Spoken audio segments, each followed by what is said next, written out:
Hello guys, how are you all? Welcome to my channel. So, today we are gonna see, what if Naruto falls in love with Kukaku Shiba movie. Subscribe if you enjoy the video. Let's start the story. When someone thinks about being royalty, one usually thinks of three things: fame, money, power.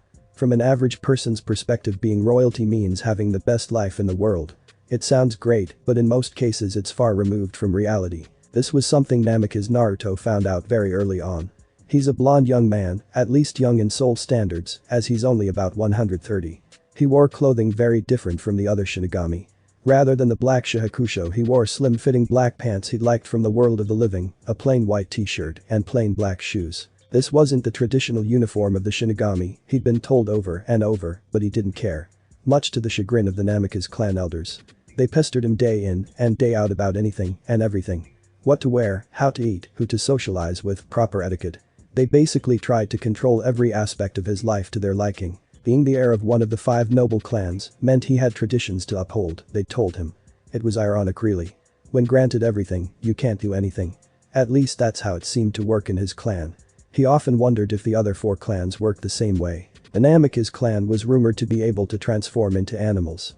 Though no one has been able to do it in the past 800 or so years. Many believe it to be a simple legend, but unbeknownst to everyone there was some truth to it. He himself was able to transform.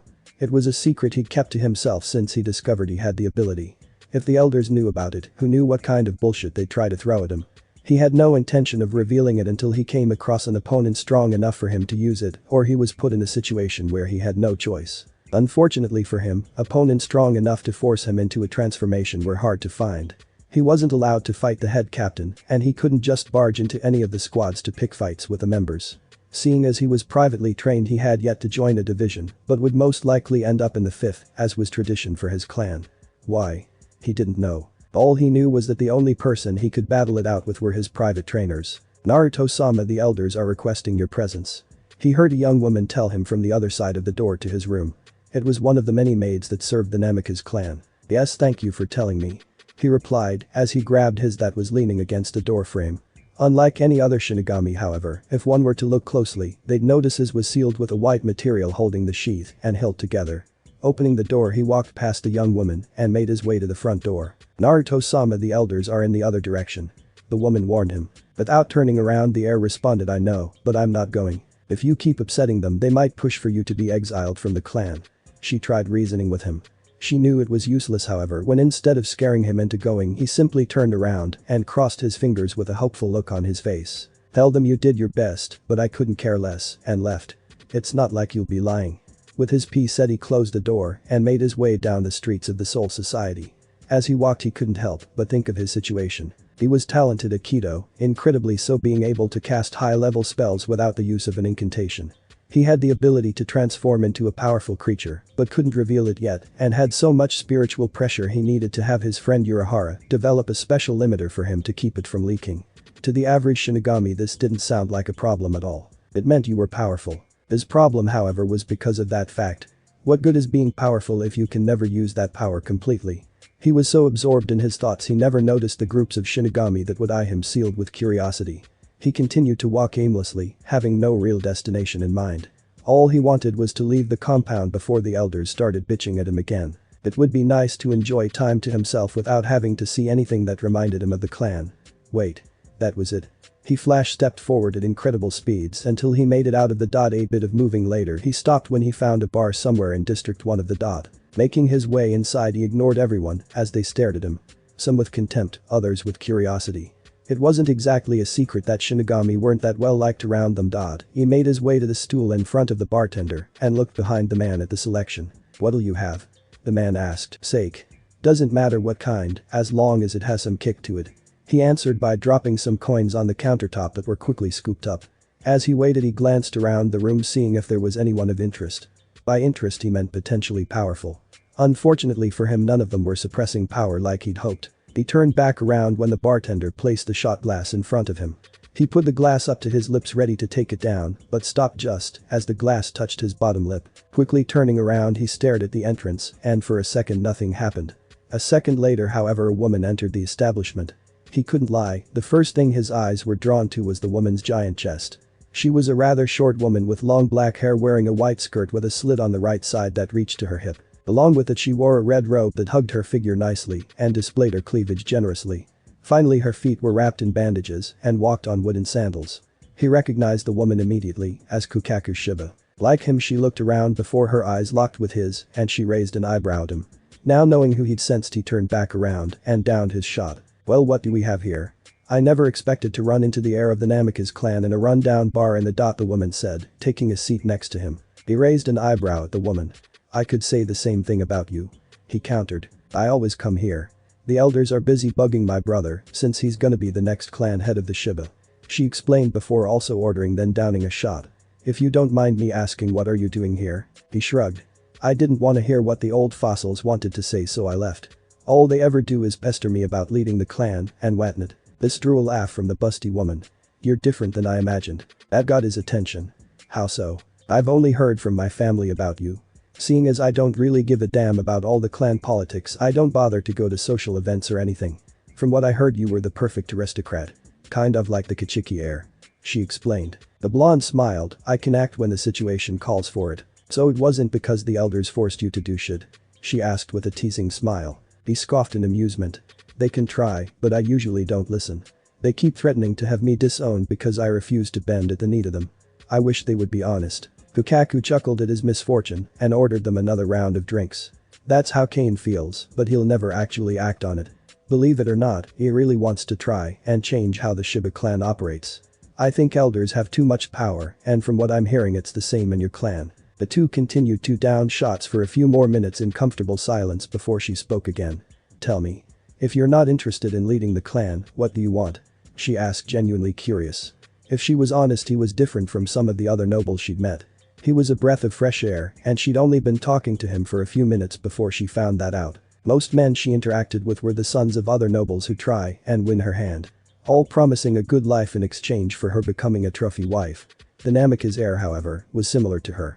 He didn't care. Naruto stayed silent for a moment, trying to find the right words. At the expense of sounding like that Neanderthal Kenpachi, I want to fight strong opponents. That, and have fun while I can before one day settling down with someone. What about you? Kukaku crossed one leg over the other before taking another shot. Pretty much the same thing. Have fun while I can, experiment with new fireworks, and see where the afterlife takes me. I'll drink that. Oi, two more over here. He shouted to the bartender. The busty woman smirked at his exclamation. Now you're talking. I got 100,000 can that says I can outdrink you. She told him with a smug smile on her face. You're on. The two managed to clean out the bar supply of alcohol that day, and for the first time in a long time Naruto had a good time. Nothing could ruin this feeling. Unfortunately for him, he spoke too soon. The next day, his day was not going as well as yesterday had. He'd been woken up by one of the maids of the compound knocking on his door, telling him he'd been summoned to the elder chambers once more. Begrudgingly he got dressed and made his way down there. He figured if he went maybe he could get them off his back for a good while. He reached the giant extravagant doors that had one half of the Namikaze clan emblem on each door. Without bothering to knock, he pushed them open, which seemed to upset the old geezers if the frowns on their faces were any indication. Sitting in front of a small table were two old men and one old woman. All three motioned to him to sit in the empty seat on the couch across from them. Where are my parents? Naruto asked as he sat down and rested one leg atop the other. Glancing around, he noticed it was just the four of them. Normally his parents were present for these summonings. Why his old man let these three continue to have a say in what goes on, he'll never know. They're way on business for the next few days. The old woman answered. As to why you're here, we've let you run around doing as you please for years. He scoffed at the let you bit, but she continued, as if he hadn't done anything. But it's time you begin fulfilling your duties as clan heir. Out with it. Being around you bothers me. He replied, now aggravated. The two older men narrowed his eyes at his blatant disrespect, but held their tongue. We're arranging for you to be married soon. We're in talks with some of the other noble clans, and we'll be working on a contract. Naruto stared at them with contempt clear in his face, but said nothing.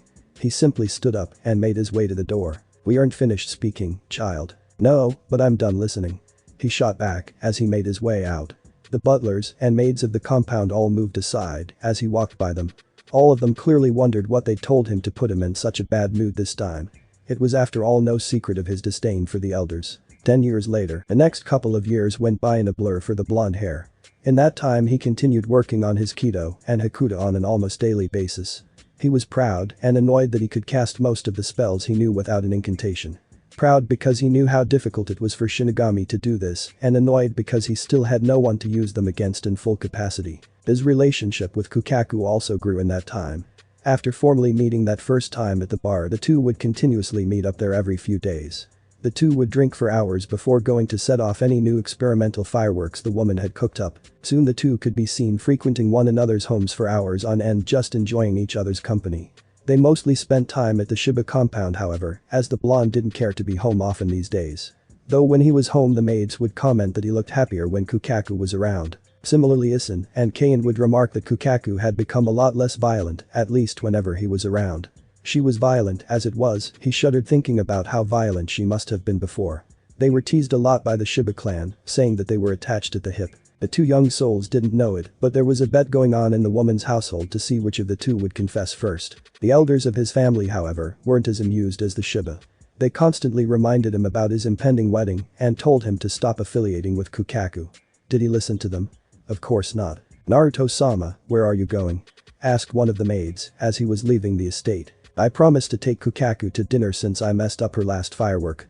This would explain the reason he was dressed in a nice-looking black kimono rather than his usual getup.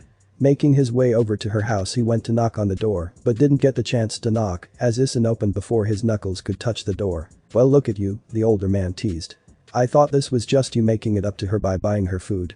You look like you're here for a date." Naruto turned his head away from the man, not letting him get the satisfaction of knowing his teasing was getting to him. "Boy, shut up. Come on, let's go," Kukaku yelled at him as she came down the stairs. Grabbing him by the hand, the woman pulled him out of the building before he could comment on her clothing.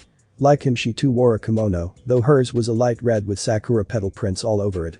It really hugged her figure well. She finally let him go once they'd made it out of Sarate and settled down to a slower pace until they came upon a nice-looking stall. An elderly woman took their orders and commented on how cute the two looked together. After that initial bout of embarrassment, the two fell back into their usual routine. Order some sake and talk about whatever was on their mind. The two sat there eating and enjoying each other's company for about 2 hours before they decided to call it a day. As the two walked down the dimly lit street, Naruto couldn't help but notice that it was emptier than it should be. The two took 2 steps forward before jumping away from each other just as a red ball of energy landed where Kukaku had just been standing. They were forced to jump away again as a rain of red energy blasts began coming down. From his viewpoint, he could count 8 quickly coming at each of them. Sensing someone to his left, he quickly ducked underneath a kick and pointed a finger at the assailant's head. "By Akirai," he said quietly. A small white bolt of lightning generated at his fingertip before easily piercing through the man's head. Before the lifeless body could hit the ground, Naruto grabbed it and threw it at one of the blasts that was coming down, effectively using him as a meat shield. Looking over, he saw Kukaku had dropped 3, while 3 more were surrounding her. Flash stepped over to her and he kneed one in the stomach and snapped its neck the moment they bent down. Quickly moving to another target, he chopped this one in the back of the neck while Kukaku blasted 2 more through the chest with a spell. At this point, only one assailant remained and after seeing the others go down without much trouble tried to retreat. However, before he could try, he was pinned to the nearest wall courtesy of a 62 high Apparankin. The blonde walked up to the masked man with an angry look on his face. "Who sent you, and for what?" The man glared at him but refused to respond. His lack of response earned him a punch to the gut and one to the face. "I'll ask again.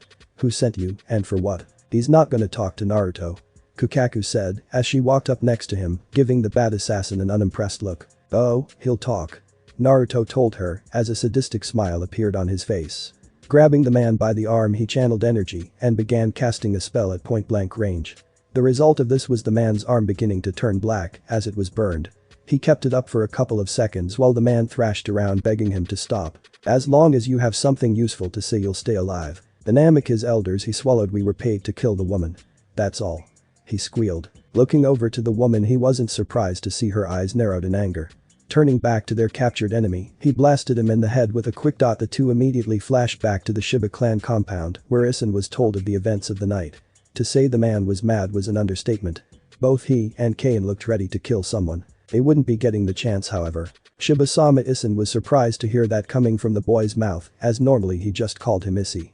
"Can I ask a favor of you? Please don't interfere with what's about to happen," was all he said before leaving their home. The family was puzzled at the statement, none more so than Kukaku, who immediately chased after him. "What are you going to do?" she asked as she caught up to him and grabbed him by the wrist. By now every maid and butler has already left the compound and my parents are away again. That means only the elders are in there right now. He explained. So what, you're going to confront them? They won't admit to it. Let's just consult with the Shiba clan and we'll handle them. She pleaded. To her dismay her friend only shook his head no. It's one thing to try and kill me. But they went after you just because they don't like me spending time with you. That's unforgivable. Naruto, what are you going to do? The blonde simply looked at her before pulling her into a hug. I might not see you for a while after this. What do you mean? She didn't like where this was going. I mean I'm most likely gonna have Soul Society coming after me if I stick around for any longer after tonight. He tried to leave, but couldn't as the busty woman kept her arms wrapped around him. I knew you were arranged to be married and I still stuck around getting closer and closer to you. This is partially my fault too. So wherever you go I go. She shocked him by leaning upwards and capturing her lips with his. Breaking apart the two looked at each other for a second before smiling slightly. Alright, we can do that again later. For now let's go. What do you want me to do? She asked seriously. Send a hell butterfly to Urahara and tell him I'm calling in a favor. Have him set up a shinigami and have living arrangements made in the human world. Tell him I need it within the hour. She nodded and disappeared from her spot. Most likely telling her family what she'd decided. He was right as not too long after Isin appeared next to him and placed his hand on his shoulder. I know I don't have to tell you, but please take care of Kukaku. But my life. The man looked him in the eyes and nodded, satisfied with what he'd seen. Take care of yourself. With everything prepared he made his way until he was in again. This time however, he was still close enough to see the gate of the Sirte. Taking a deep breath he prepared himself for what he was about to do. You've been a pain in my ass for the last time. He said out loud before letting out a loud scream. His spiritual pressure began to skyrocket at an immense rate, enough so that the ground and buildings around him began to crack and even fall apart. If anyone were around to see him they'd see his skin beginning to turn blue and horns beginning to emerge from his forehead and atop his head. His face began stretching as a snout grew before the rest of his neck extended. His body began to bulk up considerably as well as scales began to emerge atop his skin. The rest of his body extended upwards as well and his legs turned into a tail. Transformation complete he took to the now cloudy skies. At this point everyone in the Rukongai and Sirte was looking up at the cloudy sky as lightning began striking random spots. One ray of lightning pierced the sky and everyone saw the visage of a dragon's face. Shinigami began swarming the streets of the Sirte ready to protect it from the possible attack. They'd had invaders before in their history, but never a dragon. They watched in awe as two giant arms emerged from the clouds before a head did as well. Knowing he didn't have much time he looked straight at the Namikaze clan compound and opened his mouth. Red light began forming before it took the shape of a sphere and began growing in size. Knowing an attack was coming, hundreds of shields made by the Shinigami began going up quickly. Last breath he thought before letting off the attack. The red ball transformed into a straight beam that headed in the direction of the compound. Everyone watched in shock as it easily tore through the shields that had been erected and made its way to the Namikaze estate. The ground shook violently as the attack hit and everything within a couple miles behind the estate was destroyed. Coming back down to the ground he transformed back into his human form and made a break for it. Luckily everyone was scrambling due to the destruction the attack had caused, which let him make it to Urahara with no trouble. When he arrived the man motioned at him to follow him quickly. I don't have much time. As much as I'd like to know how you did that, it'll have to wait. Here's the documents you'll need. Your home is ready, as are your gigais. Urahara told him as he handed him everything he'd need. Thank you Urahara. I owe you big time. I don't know how, but I'll repay you for this someday. The man just smiled and covered his face with his fan. I'll definitely keep that in mind. Now go. But that the two young souls made their way through the shinigami and disappeared. The sound of loud thuds resonated through the room as one by one training dummies hit the ground. Some were charred with not a single visible spot that wasn't black. Light smoke could be seen still rising off of the material. Other dummies in the room had large dents in different parts of them, clearly done by blunt force. Some had their ribs completely caved in, others had the heads removed, and some were almost flattened. Had any normal person taken hits like this, they would have died on the spot. Naruto wiped the sweat off his face and took in the sight before him. The underground training room that Urahara had installed in the house was one of the things he was most thankful for.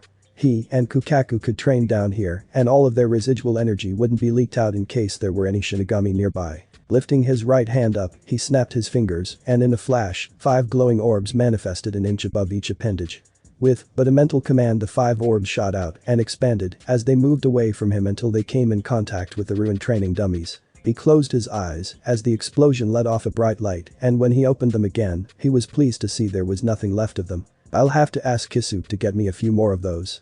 An image of the bucket hat wearing man flashed through Naruto's mind and his thoughts began to change. A lot has changed in the past 100 years or so.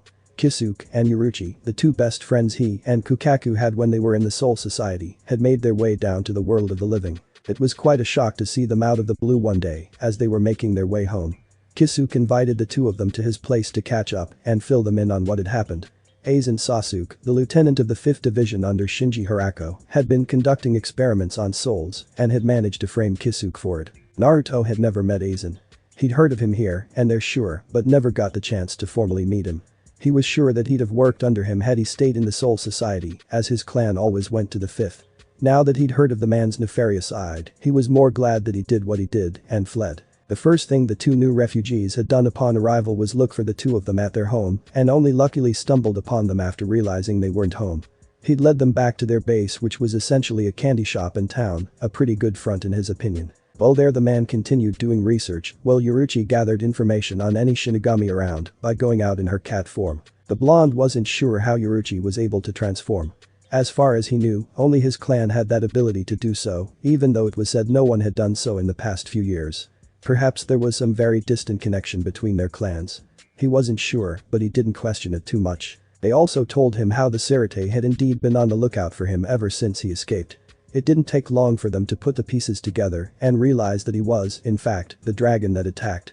He'd vanished without a trace, and considering he was the only one left unaccounted for, it was easy to deduce. Not only that, Kukaku had also been marked a criminal. The Shiba household had been questioned soon after the event, and with her missing, it was only natural to assume she fled with him. Another major event revolved around the captain of the 10th Division. Isshin Shiba, who now went by Kurosaki, lived near them. They'd been shocked when they ran into the man a few years ago on their street. Isshin invited the two to his home where they met his wife Masaki and were told of the circumstances that led him to Karakura. Isshin had left the Soul Society after an incident that led him to lose his shinigami powers. Naruto did make note that the man said it was a temporary measure, but didn't know how long exactly it would be. Isshin himself didn't look too upset over the loss of his power. In fact, Kukaku said she'd never seen the man look happier than he did now. He even went on to have 3 kids, 1 boy and 2 girls who were fraternal twins. Unfortunately, the older man's happiness came to an abrupt halt not too long after. While Naruto and Kukaku were away one day, Masaki was killed by a hollow, leaving Isshin a widower of 3.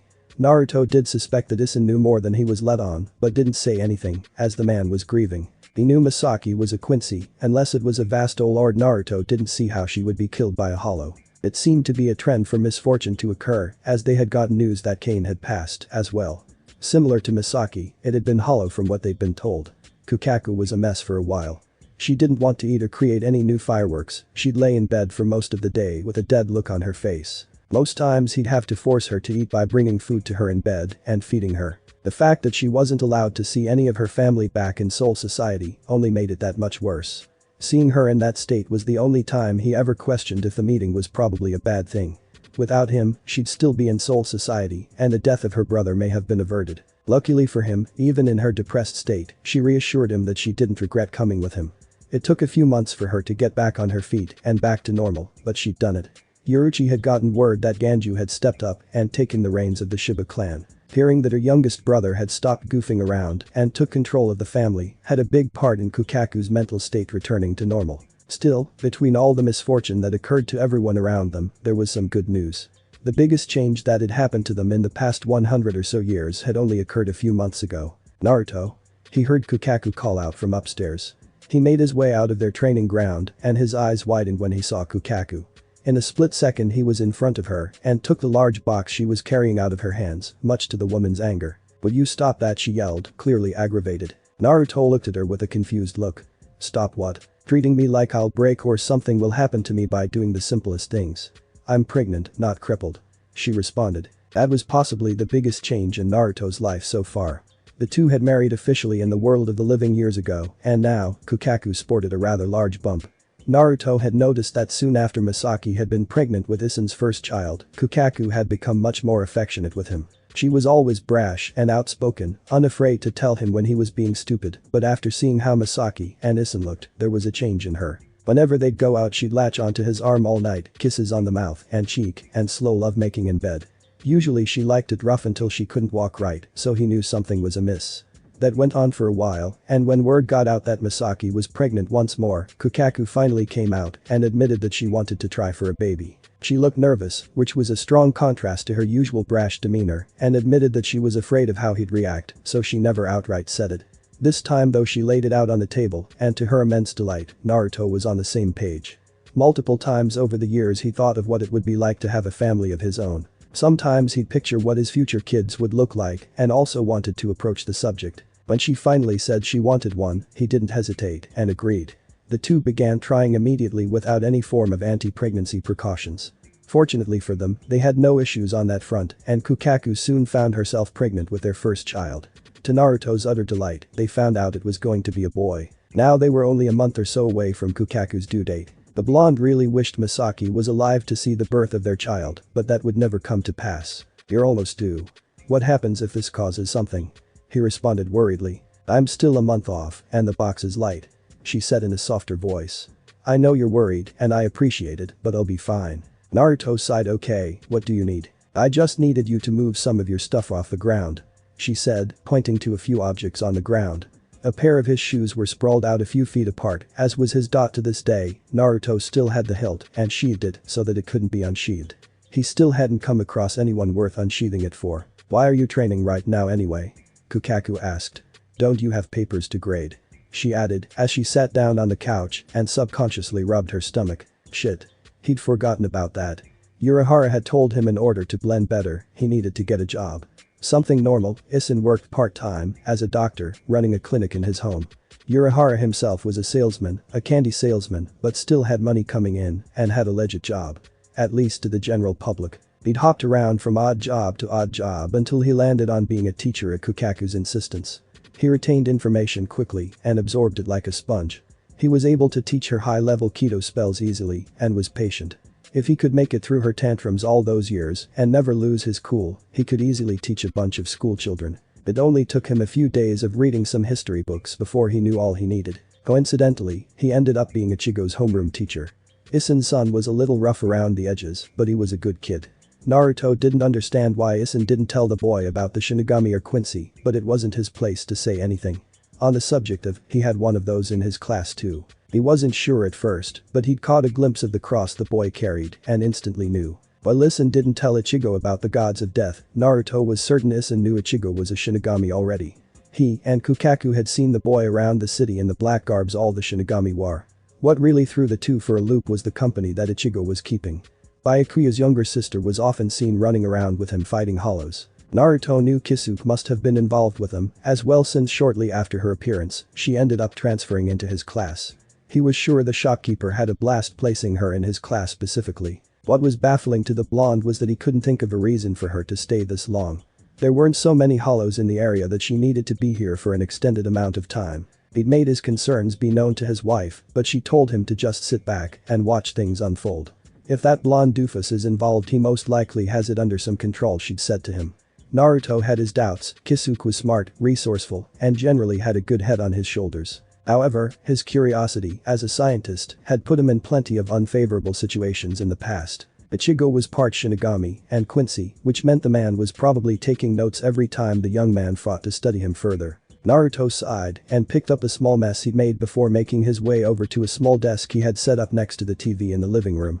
He pulled out a black book bag from one of the drawers and took out a good number of sheets. Naruto stared at the stack in front of him and turned around. "Kukaku," he trailed off, a pleading tone could be heard in his voice. The woman didn't even look at him, her eyes were focused on the TV as she flipped through the channels. "No. You don't even know what I was going to say," he whined. She rolled her eyes. "You're going to ask me to help you grade your students' papers again," she replied. "Do it yourself, our son and I are watching TV," she added with her hands on her stomach. Seeing that he wouldn't be getting help from her, he resigned himself to his fate and pulled out the red pen.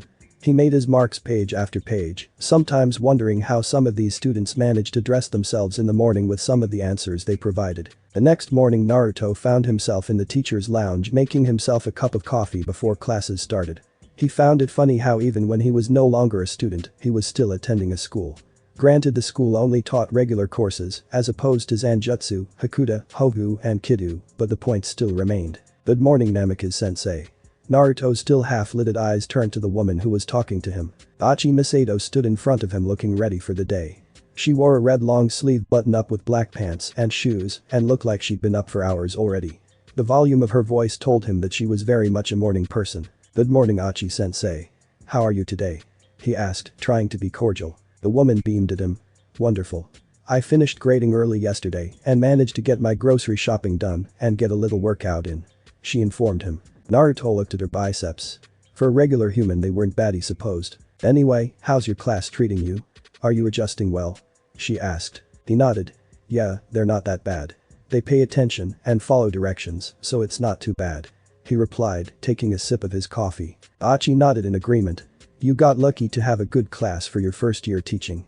She commented before taking a look at the clock on the small microwave.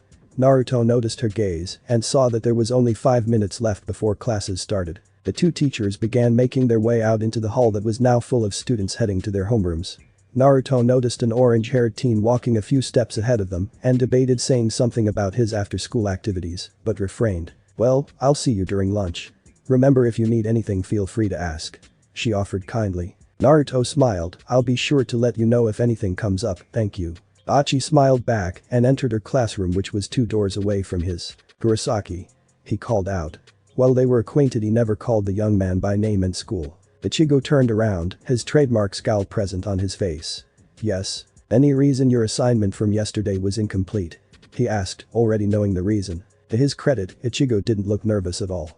Sorry, sensei, I did most of it in class and thought I had finished. Won't happen again.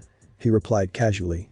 It was a good lie, the boy often did finish work quickly in class, so it would be easy to let something like that happen once or twice. Naruto stared at him as they walked, but nodded. Be sure it doesn't. Your old man might be onto something when he says you're a delinquent slacker. He mumbled to himself just loud enough for Ichigo to hear. His words had the intended effect as the boy's scowl deepened, much to his amusement. Ichigo must have seen this was what he wanted as the scowl quickly disappeared, replaced with a smirk. That's fine. Next time I see Kukaku, I just might mention how Achi-sensei always seems to be around you when she gets the chance. He mumbled back. Naruto's eyes narrowed. That wouldn't be good. The last time Kukaku caught a woman trying to come onto him, it had nearly resulted in him sleeping on the couch. They had been walking through the mall shopping for maternity clothes a few months into her pregnancy. She went to the bathroom, and while she was gone, a young woman in her early 30s had come up to him asking him for his name and what he was doing alone before asking for his number. Kukaku had quickly shut her down by wrapping her arm around his and making sure her wedding ring was on display. The woman quickly realized what was happening and apologized before leaving. His wife hadn't been upset that he'd been hit on, but rather that he hadn't put a stop to it once she started. Normally she wasn't the jealous type and even played along in teasing him with Yuruchi whenever they could, but her hormones were all out of whack due to her pregnancy. Okay, how about we don't do that? He relented. The school day was simple enough, a little lecture for a few minutes, followed by a short documentary that took care of the rest for the remainder of the class. Once the school day ended and the kids were allowed to leave or head to their clubs, Naruto stayed behind to get ahead on some work. As he continued drawing up plans for the next few days, he couldn't help but feel a little off. He couldn't put his finger on it, but something was telling him that something was going to happen. 5 minutes later, and the feeling got stronger. Just as he was putting his pen to the paper, he felt it. Multiple sources of Ryoryoku began appearing one after another not too far from the school. As quickly as they appeared, however, they disappear before being replaced by another. Hollow bait, Naruto realized. Getting up from his chair, he quickly made his way to the teacher's lounge and pulled out a small orb from his pocket after entering the restroom. Taking the pill, his soul was ejected from his physical body and in his place was something Kisu called a mod soul. The artificial soul inhibiting his body gave him a thumbs up and made his way out of the bathroom, cheerfully greeting the lone teacher that had made his way to the lounge. Now, he was back in his untraditional shinigami clothes. He jumped out the nearest window and began making his way towards where he felt all the hollows. As he got closer, he could easily guess who was responsible for killing them. He stopped a good distance away from the action and sat down in the air, genuinely curious to see how well Ichigo fought. The boy was decent and he needed quite a bit of work as there was no technique to his attacks, just brute strength. Next to him was another one of his students, Ishida, who was destroying them just as quickly using a bow he created out of reishi. Are they having some kind of competition? The blonde wondered to himself as he watched the two continue to destroy hollows. Naruto sensed a hollow coming up behind him, but paid him no mind. As Ishida shot down the hollow, the one creeping up on him decided to make its move and turn him into a meal. At least, that's how it would have gone if he was normal. The closer the hollow got, Naruto slowly began enhancing his body with a very low partial transformation. His skin was now as hard as the scales that his dragon form granted him. The hollow bit down, only for its teeth to be destroyed upon contact with him.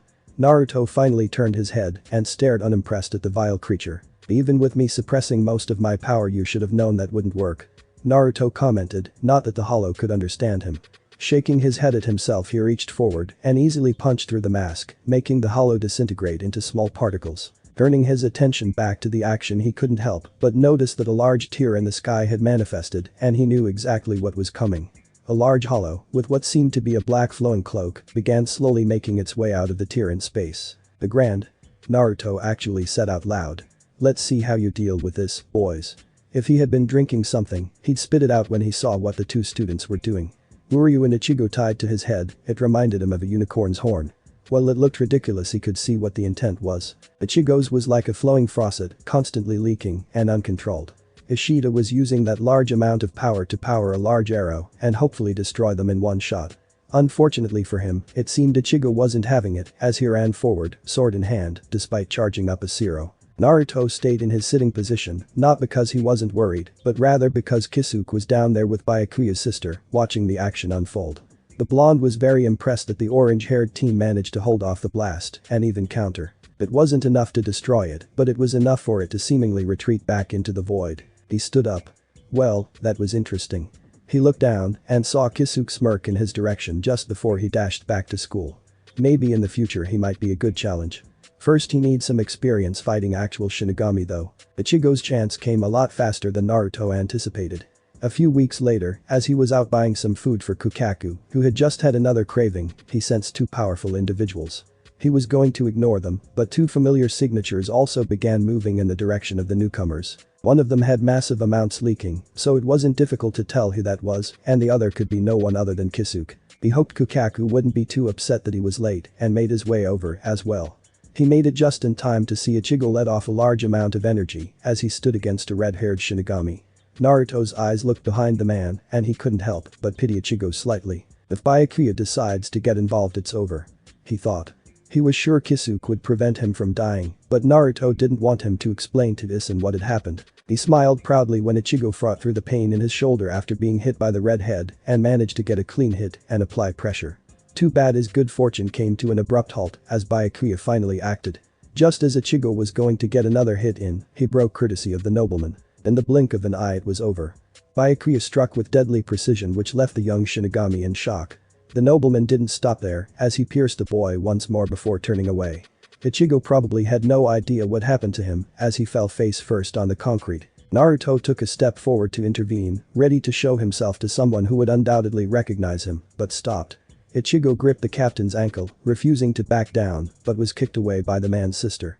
He couldn't make out what they were saying, but Ichigo looked shocked and hurt. The blonde watched as the red-headed man opened up and led them through. What little strength Ichigo had finally ran out and his head hit the concrete. Naruto and Kisuke both appeared before the drowned boy at the same time. "You know he's going to want to go after her," Kisuke said from behind his fan. "Yeah?" Naruto asked. Kisuke chuckled. "I've talked to Rukia since she got here and have kept up with what they've been up to." Byakuya sealed his hand, he'll soon lose the power that Rukia lent him. Naruto thought Kisuke sounded too joyful saying that. "I assume you're going to do something about it." "Perhaps. If I get him his power back, I know for certain he'll want to go. He'll need a guide," Kisuke added at the end. Naruto glanced at the bucket hat wearing man and sighed. "Keep me updated. I gotta get these to Kukaku." His fellow blonde waved him off happily and picked Ichigo up. Naruto made his way home, the entire time thinking about Kisuke's words. It looked like he might be heading home in the near future. A few days had passed since he stumbled upon Ichigo fighting against Byakuya and his lieutenant, and anyone could see the immediate change in the orange-haired substitute shinigami. His eyes looked dead, lacking the usual fire they held. He didn't pay attention in class, nor did he seem to pay as much attention to his friends. From his place at the front of the desk, he could occasionally hear people like Yasutora and Inoue asking if he was alright, only to get a half-assed yeah in return. Even though the boy claimed otherwise, Naruto knew he both missed the abilities he'd obtained, as well as the company of Rukia, who to no surprise wasn't remembered by almost everyone in the class. What was a surprise was hearing Inoue Orihime inquiring about her where she should have been just as clueless as everyone else. As Kisuke messed up somehow. No, that couldn't be it, he was an idiot at times, but not when having to do something important. The thought of the bucket hat wearing man passed through his mind as he finished writing on the board. Whatever it was he had planned, he needed to do it quickly. The blonde was sure whatever Kisuke was planning it would be today. That was the last day of school, meaning Ichigo would be uninterrupted by any assignments or club activity. Well everyone, it's just about time to finish up, Naruto called out. Be sure to not slack off during your break, just because we're done for now doesn't mean you can just forget everything. Don't slack off now. He finished just as the bell rang, dismissing everyone. The students celebrated loudly as they packed their things and made a beeline towards the door, eager to get their vacation started. Naruto smiled kindly at them as they made their way out, only raising an eyebrow in confusion as Orihime placed a large loaf of bread on his desk as a thank you present. Once he was alone in the room, he looked at the bread and shook his head. Orihime was a kind girl, if not a bit strange. Who gives a whole loaf of bread as a gift? Shaking his head, he stood up and grabbed an eraser to begin cleaning the whiteboard, muttering angrily as he did so. Glancing at some of the answers to the final few questions he put him in a bad mood. How did some of these kids make it to high school if they didn't even know the answer to some of these? He muttered to himself, wiping away the incorrect answers. Tossing the eraser to the side, he glanced out the window just in time to see Ichigo making his way out of the school grounds. Kisuke is gonna have his hands full. He thought to himself. Heading over to his desk, he began putting away all the papers he would need and trashing those he wouldn't. I'll also have to tell Kukaku soon too. He thought. She wouldn't be happy to find out her husband went back to Soul Society without saying anything. She was violent when angry even before she was pregnant, now she could be furious and violent or sad and cry.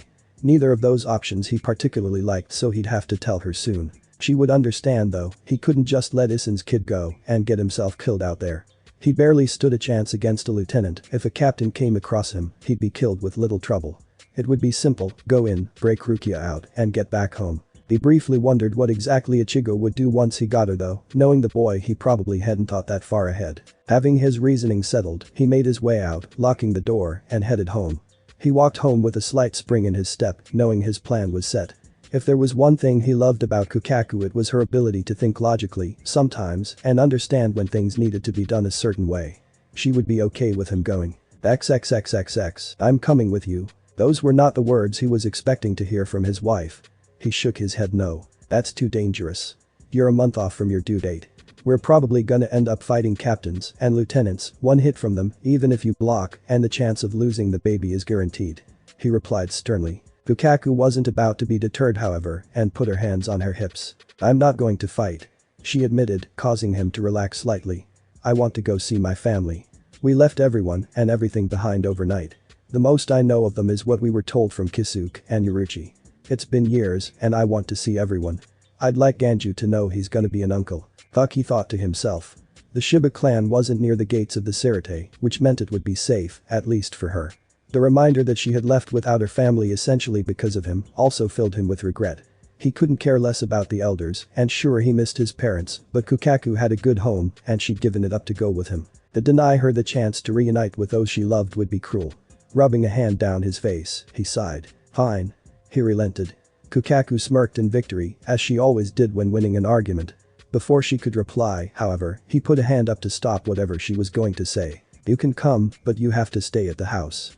I can't risk you being caught up in whatever might happen. He added in a serious tone.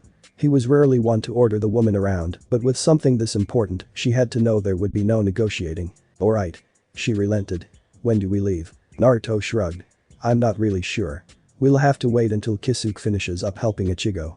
In the meantime, I'm gonna talk to Isen and let him know the plan. The blonde didn't even get the chance to head to the door before he was stopped. Kukaku sat down on their couch and shook her head. He already knows. He called the other day, Rukia had been sleeping in Ichigo's closet since she lent him her powers. It wasn't hard to detect the change in his son. Naruto blinked. Ichigo has been sleeping in the same room with Rukia. For that matter, how did Isen know? He shouldn't be able to see her. Kukaku nodded. For a while now. As for how, Ichigo isn't subtle. Hearing him talk in the middle of the night about certain things gave it away. She replied, rubbing her stomach slowly. He could see her narrowing her eyes at the TV in annoyance and muttering under her breath before she shut it off and threw the remote across the room. Great. Looks like one of her moods was coming in. Makes sense. I wonder if Ichigo tried anything. He's at that age after all. The pregnant woman scoffed. That boy is a prude, I'd be surprised if he did. He can't even tell that big-breasted girl is practically throwing herself at him. She replied. Naruto had to concede that she had a point and chuckled in amusement. He could remember countless times in class when Orihime could be caught staring at her fellow orange-haired classmate and getting caught doing so. Even through her stuttering and blush, Ichigo would still wonder if she was okay or if she needed something. Yeah, that's true. Looking at one of the clocks they had around the house, he made his way to the door. Well, I think it's safe to assume he knows the Kisuke will be helping his kid too. I might as well go fill him in on the plan. It's best he knows Ichigo will be missing for a while. He was once again stopped, this time by the iron grip Kukaku had on his wrist. He hadn't even noticed when she'd gotten off the couch and made her way over to him. Naruto raised an eyebrow in question. "Oh, tell him later. Right now let's go have a little fun," she said in a suggestive tone. Naruto grimaced a bit, looking down at her swollen stomach. "I don't think that's a good idea considering how close you are," he replied carefully. The last thing he wanted was to make her feel ugly. His words seemed to have no effect as his wife did but began dragging him into their bedroom. She pulled a large maternity shirt she wore up off her body and tossed it carelessly on the bed, allowing him to see her slightly larger breasts once she turned around. "Relax, we won't be doing that," she told him, pushing him onto the bed so that he was sitting on the edge. "Our son won't be coming out of my mouth, will he?" she insinuated. Naruto smiled. Maybe she was right, Isin could wait. 10 days later, I wonder what he's had Ichigo do all this time.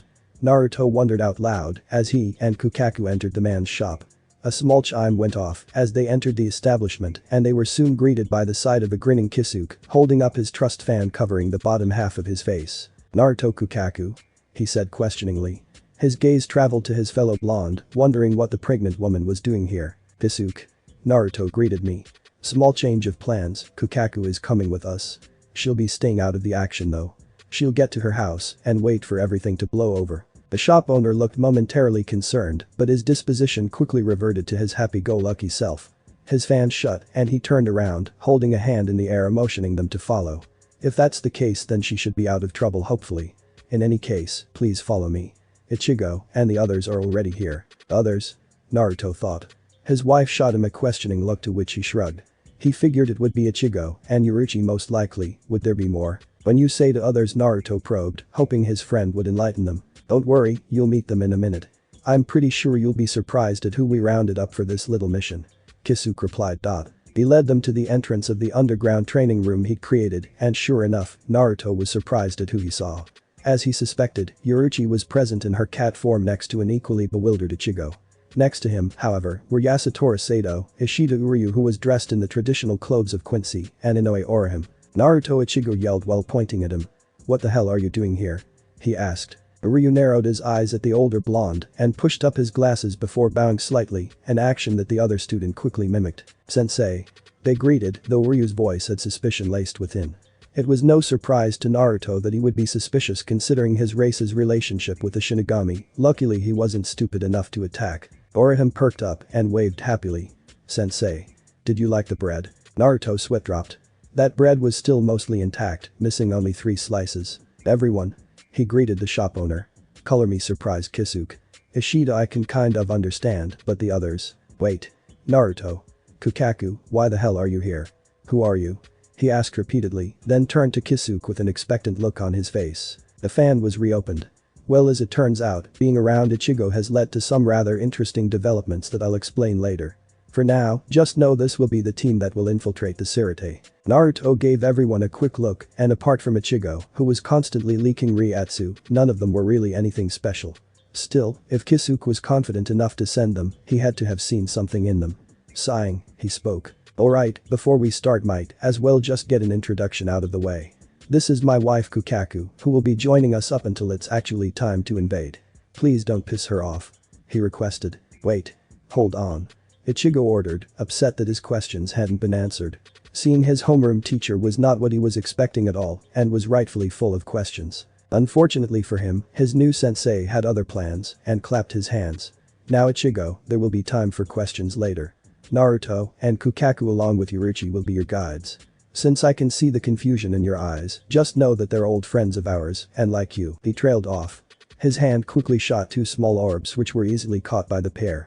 Naruto and Kukaku ate the orb, and suddenly, they separated from their bodies and went back to their old shinigami clothing. Both Ichigo and Uryu frowned at the clothing since it wasn't at all reminiscent of the traditional clothing the death gods wore. "I remember how much shit they used to give me for these," Naruto recounted with a smile. It was the only good memory he had of the clan elders before they were killed. Kukaku shook her head but was quickly led away by the small cat to get her something that fit better. As good as she looked in the small red shirt and white fabric, it didn't exactly look the same now that she was expecting. "They're shinigami," Kisuke finished. "Their bodies will stay here inhabited by mod souls while they're out." His face suddenly lost its playful demeanor, taking on his serious persona. "I know everyone here has some sort of questions, but let's focus on what's important right now, and that's getting you safely to Soul Society." Ichigo and his friends all gave the man his complete attention while he explained how the Dangai worked and what they would have to do to make it safely. As the explanation went on, he felt a small bundle land on his shoulder and Kukaku taking her place at his side. "This won't be as easy as Ichigo thinks," Yurichi told them from her spot. "I'm aware.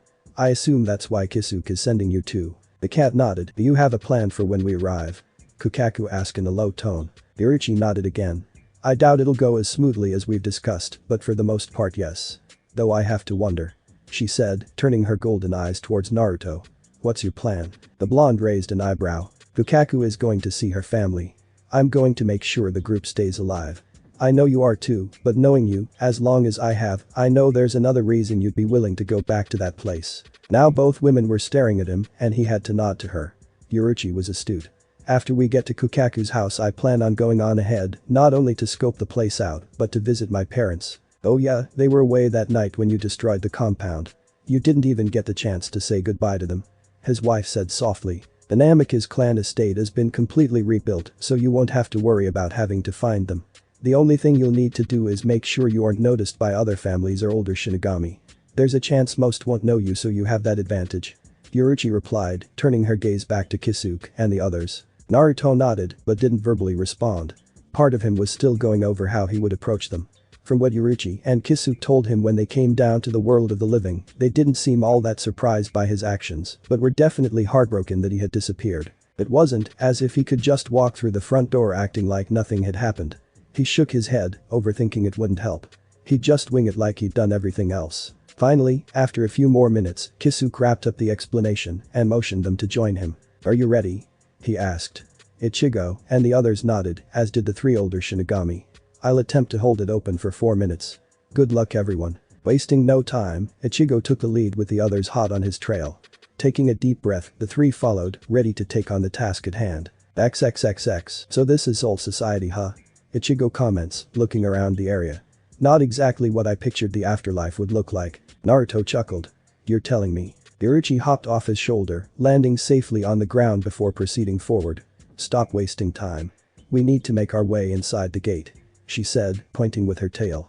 Everyone looked to see a massive wall that seemed to surround another area. "We'll have to make it past the gate guard and go from there." "Ichigo, wait," she yelled in annoyance. The orange-haired teen had a one-track mind and was already making his way over. Naruto shook his head. "At least we know he's serious about saving Rukia." Kid wasted no time. Kukaku rolled her eyes at the display and walked down the deserted street they were on. "Shouldn't you be making sure he doesn't get killed by Jidanbo?" she asked Yurichi. If a cat could sigh, she would. "I'm sure he'll be fine, but I'll go on ahead. You guys gonna be alright making it to Kukaku's house?" The black-haired woman smiled at her old friend. "We'll be fine. If anything goes bad just stop by and we'll make a plan from there." With her piece being said, the cat took off in pursuit of the teenagers, leaving them alone once more. "It's strange being back here, isn't it?" she commented. "Yeah. Not in a bad way though. Come on, let's get to your house. I'm sure your brother will be happy to see you." It wasn't hard to find her home. The two large hands holding a banner all but announcing it made sure of that. Naruto took Kukaku's hand in his and gave it a reassuring squeeze. "Nervous?" he asked. She nodded. "A little bit," she replied as they walked up towards the small house.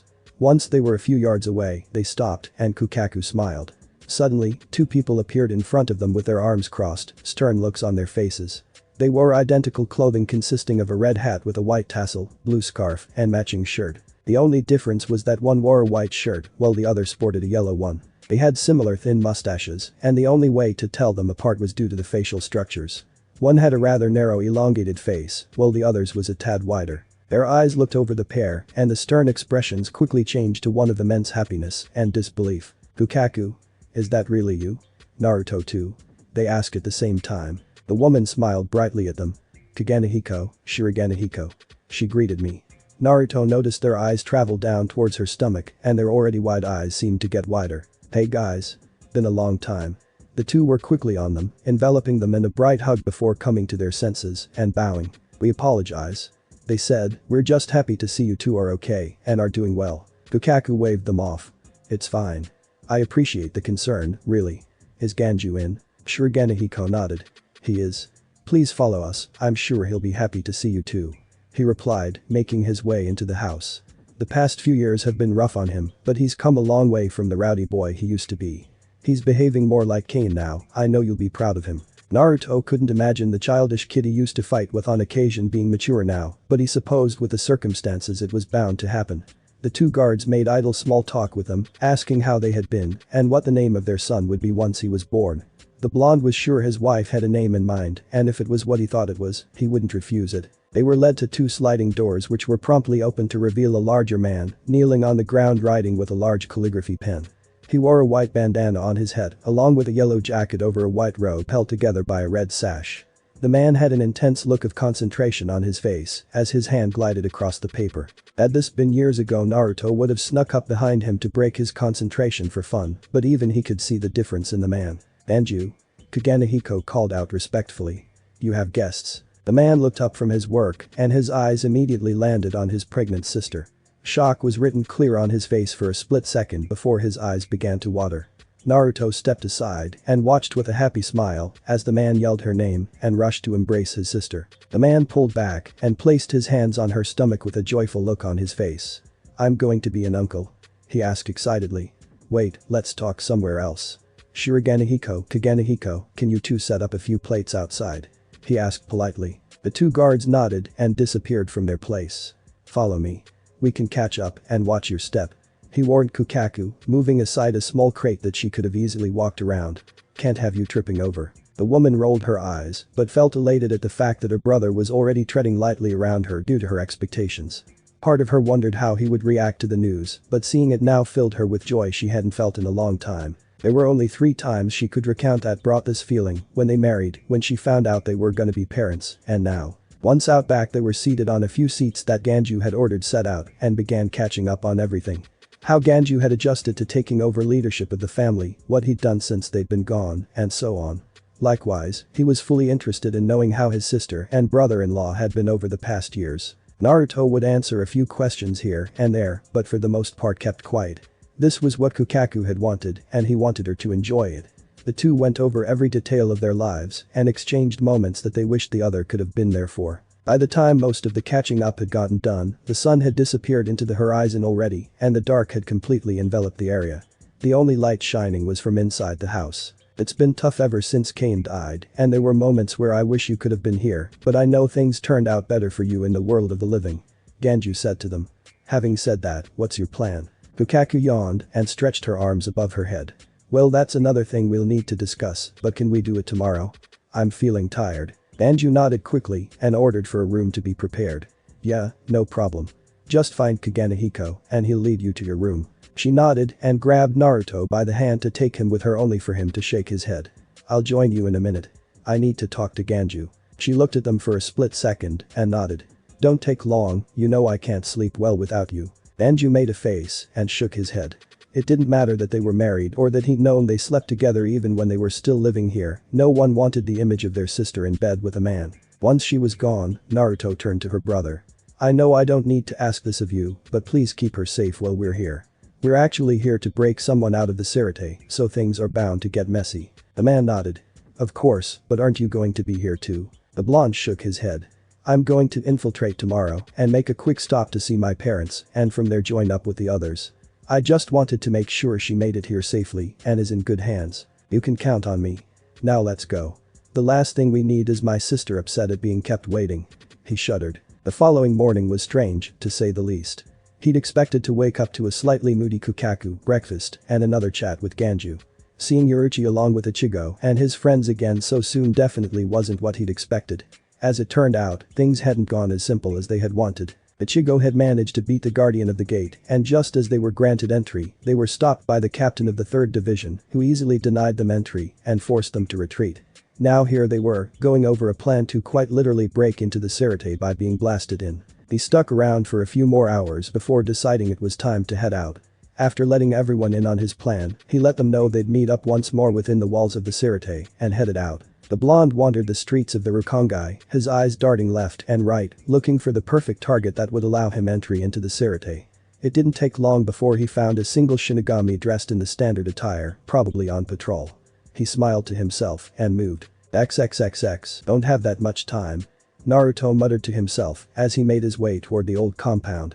The shinigami that he jumped and robbed of his clothing would wake up eventually and let it be known that there was an intruder. Perhaps there'd be a chance it would be pinned on some lowly thief from the Rukongai, but if the captain of the 3rd Division reported already, then his words would only increase security. He walked as fast as he could without drawing attention to himself. Most wrote him off and went on with their duties, but some stared.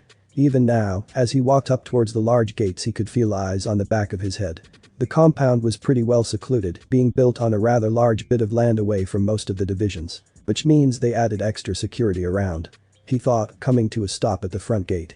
His hand stretched out and seemingly grabbed the air before pulling, revealing 2 hidden men dressed in all black. They were momentarily stunned but quickly sprang into action. Their zanpakutos were drawn in the blink of an eye and they fluctuate due to the spell hiding them being disrupted. Naruto's gaze stayed fixated on his rebuilt home, uncaring of the blades currently closing the gap between them. Unknown to the 2 guards, beneath the uniform, Naruto's skin had hardened with a partial transformation. The blades connected with his body before shattering cleanly in half, much to their disbelief. That moment of surprise was all Naruto needed. His arms shot out, creating 2 large red orbs in his palms that he quickly fired.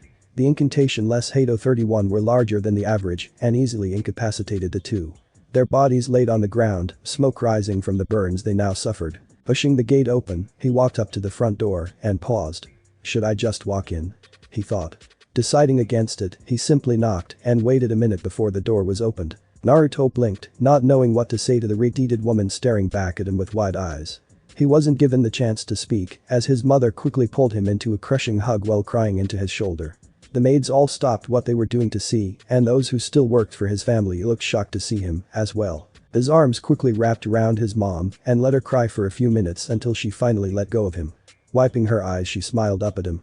"Welcome home," she said. "Minato," she yelled. An older-looking man with blonde hair poked his head out of one of the rooms and, like his wife, quickly made his way over to embrace his son. "It's good to see you soon. It's good to see you guys too."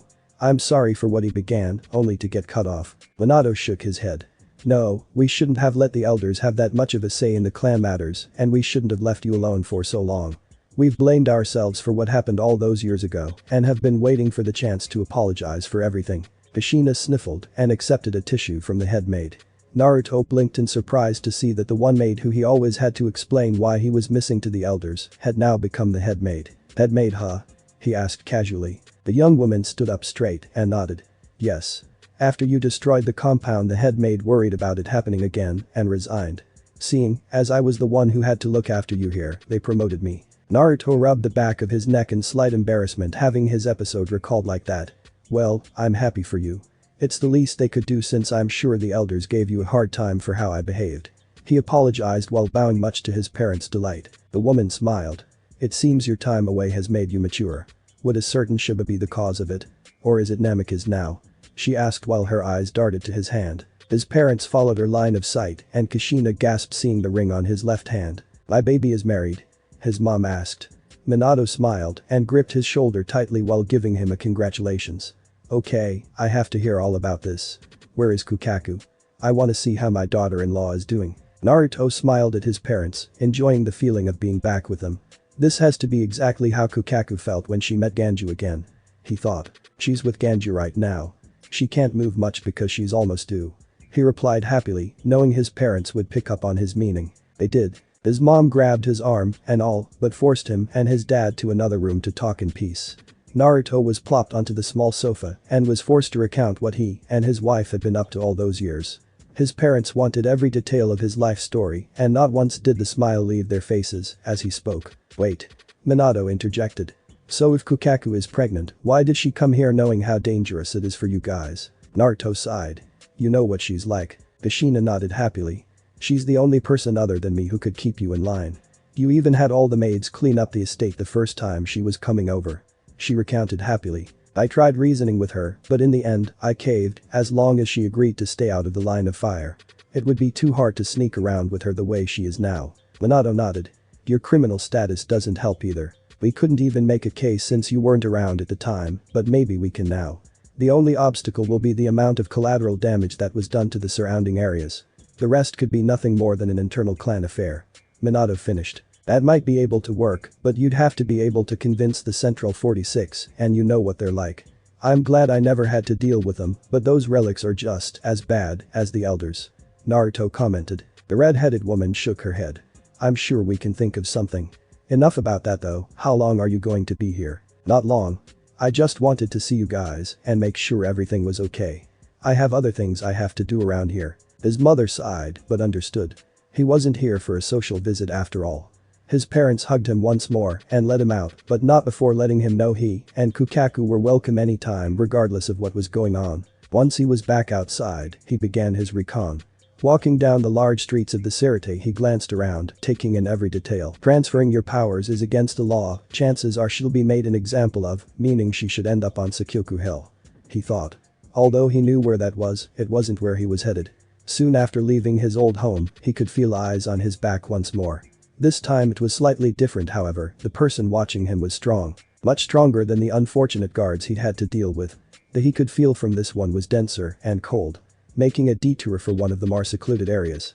He walked for about half an hour with the person still hot on his trail, but they made no move to attack. There's other shinigami around, why not attack? He wondered. Eventually, he made it to an old training ground he used to use when he was younger and stood in the center of the flat plain. We're all alone now. He called out. The familiar sound of someone using shunpo reached his ears. Turning around he came face to face with what appeared to be a young kid. He had spiky white hair with one strand on his face and wore the standard captain's heiori over his black clothing. Captain? Naruto greeted, pretending to know who this was. He didn't look like any of the captains from when he was here. Namek is Naruto. What are you doing here? He ordered. Naruto stared at the youth with a blank face, wondering if he should play stupid or just go on the offensive. It's impolite to ask questions without introducing yourself, you know. Naruto chastised, as if talking to a child. The boy grit his teeth, but quickly composed himself. Hitsugaya Toshiro, captain of the 10th division. The blonde was impressed. He had to be incredibly strong to be a captain so young. Naruto stared back at the captain and felt an old sensation he hadn't felt in a long time. Excitement. Since he lived here he'd wanted to fight the captains, or anyone really that would make him put his power to good use. It seemed he'd finally get that chance. Tell you what, Naruto replied. I'll tell you if you can beat me. He proposed. Hitsugaya drew him and narrowed his eyes.